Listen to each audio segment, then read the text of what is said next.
guys, we are back with you for another beer review, and today I thought I'd try the second of the three beers that were kindly sent to me by Stass from Stass Brewing, and it is the Dogma Wee Heavy, locking in at 8%, so thank you very much for the Stass, and also thank you for the notes on the beer. So if you want to pause that, you can see exactly what's gone on to it. But yeah, let's get it cracked open. It's another beautiful evening. I think it's about 7:30. The sun's gone down, so it's just cooled off a little bit. So perfect time for a beer like this. So a little bit of hiss. The bottle wasn't overly tight, so I'm assuming the carbonation is going to be sort of quite light, which I'm imagining is what you want with this sort of style. So I can probably pour it quite aggressively.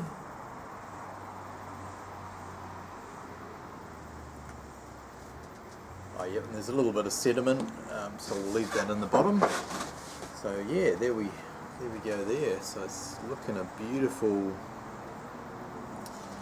it's a very dark brown. I don't know if that's showing up on the screen, but I'd call that like a deep sort of, what would you call that? A deep sort of chestnut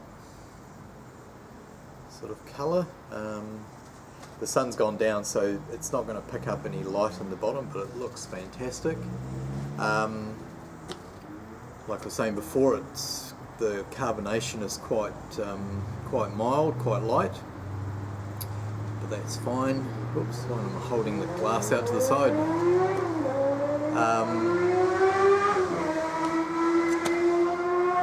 Believe it or not, the only time I hear motorbikes going past like that is when I'm doing a beer review. If I'm not doing one, I can sit out here and not hear a single one. So, but anyway, we digress. Yes, if I swirl it around, I can see that the carbonation's coming up. It's got a beautiful sort of tan ring around the top there, so awesome. So what can I tell you about the beer? So it's based off the Brewdog Dogma recipe from the DIY recipe release that they did about 6 months ago. And Stass says that he substituted Manuka honey for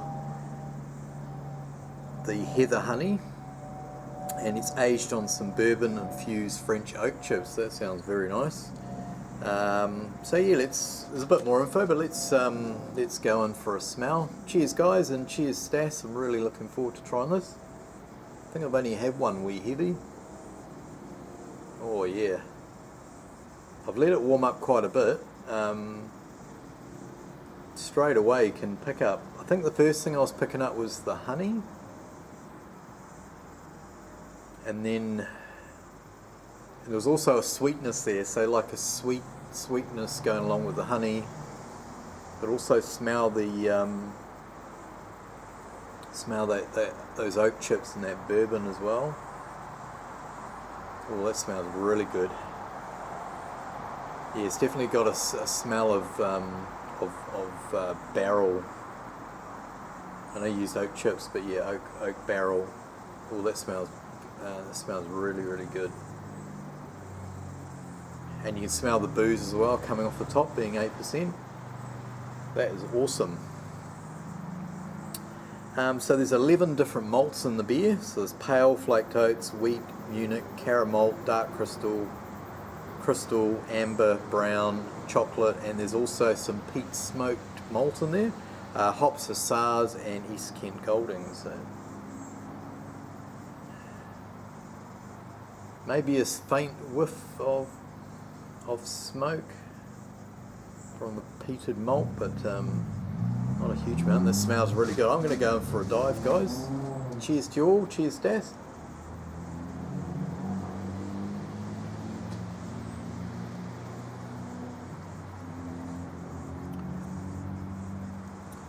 Yeah, definitely picking up more of the honey, and yeah, real nice sort of sweet floral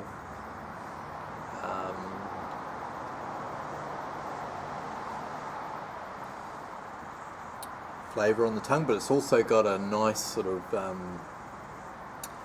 like rich caramel sort of malt flavour as well.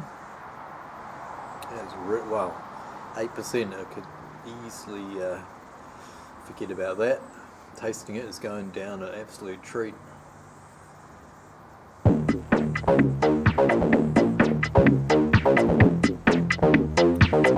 Picking up that bourbon and the oak as well. And there is definitely, Stass mentions vanilla notes as well, and you're definitely getting those coming through. They're blending really well. All the different flavours are really blending nicely. Stass thought he might have gone a little bit heavy on the oak, but no, I don't think so personally. Maybe it's mellowed since you wrote the notes or last time you had one.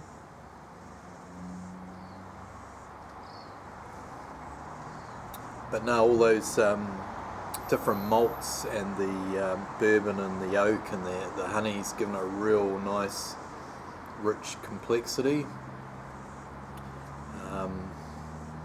Yeah, it's definitely a multi-dimensional beer as far as flavours and layers of flavour coming through.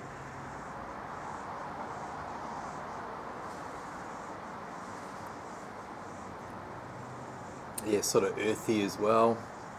Earthy, floral, that caramel sweetness, a little bit of this, not picking the peated malt. I'm not really picking that out on its own, but it's probably just like saying it's blended in with everything else really nicely, which is what you want. You know, you don't want to be picking out, you don't want 2 or 3 ingredients sort of raising their head above everything else so you can't taste everything else. I think it's just, yeah, you've got a real nice smoothness and nice balance there. Yeah, this is gonna, I don't know when you brewed this up, but I imagine this is gonna age up beautifully over time and only get better and better. Just get more mellow and smoother. I mean, it's already going down like sort of liquid gold as it is. That's fantastic. Well, I'm going to stop the video now, guys. Other than to say that fantastic job, Stass. I think the other wee heavy that I had, I think I actually, memory's a bit vague, but I think I prefer this one. This one's just, I don't know, it's just smoother and yeah, it's just going down a real treat. Whereas I think the other one I had was a bit too boozy. The booze is there, but it's not, you know, dominating the beer. So yeah, I really enjoy that. Full credit to you. That's a fantastic drop. Thanks guys for watching. Thank you Stass again. Top job. There's some info on the beer. So until next time, drink fantastic beers like this. This is as good as anything you would buy in the shop, in my opinion. And if you could find something as good as this, you'd be probably paying an arm and a leg for it. So, home brewing, you're onto a winner if you're into it. Okay, that's me. I'll stop rambling. We'll catch you next time, guys. And yeah, have a good one. Over and out. Cheers.